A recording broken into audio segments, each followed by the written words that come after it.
Actually मी नायर आहे. मी actually काय माझं गाव केरळ आहे, पण माझं जन्म मुंबईत झालं. शिक्षण मराठीतून झालं. मला माझी भाषा धड बोलता येत नाही, धड लिहिता वाचता येत नाही. पण मी मराठी आहे. हां. एकदा आपले देवळेकर होते महापौर. महादेव देवळेकर ते बऱ्याच वेळा कार्यक्रमाला आले की आमचा सैरेसे असेल की ते पूर्ण बघूनच जायचे. एक दिवस एका फंक्शनला ते आणि मी एकाच रंगमंचावर होतो. मग तेव्हा त्यांना कळलं माझं आडनाव नायर आहे. तेव्हा ते म्हणाले मला माहीत नव्हतं हा नायर आहे. तर मी त्यांना बोललो, साहेब मी गेली 25 वर्ष शाहीर साबळे पार्टीत जय जय महाराष्ट्र गीत गात आलो आहे. मी खऱ्या अर्थाने मराठी माणूस आहे. ते हसायला लागले. मला उलट इतकी वर्ष इथे महाराष्ट्राने खूप प्रेम केलं आपल्यावर.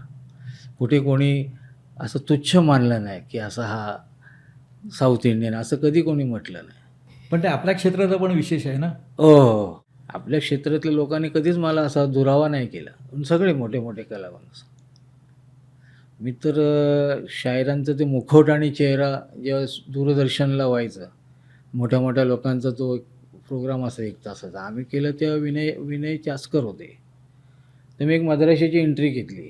मग शायरांना विनय चास्करने विचारलं, अहो तुम्ही परप्रांतीयावर टीका करता, मग याचं आडनाव नायर आहे, ह्याला कसं काय घेतलं तुम्ही? तर शायरांचं वाक्य मला आठवते, जो या मातीवर प्रेम करतो, जो या महाराष्ट्रावर प्रेम करतो, तो कुठल्या जाती धर्माचा असो, तो मराठी माणूस. हे मला माझ्या एंट्री झाल्यानंतर शाहीर असे म्हणाले होते. चास्करांना त्यांच्या प्रश्नाला उत्तर दिलं होतं. हां, मग तुम्हाला मराठी असल्याचा अभिमान आहे. येस. मराठी मनोरंजन सृष्टीमधील मालिका, चित्रपट, नाटक तसेच कलाकारांबद्दलच्या नवीन अपडेट्स जाणून घेण्यासाठी नक्की सबस्क्राईब करा इट्स मज्जा मराठी या आपल्या नवीन यूट्यूब चॅनलला.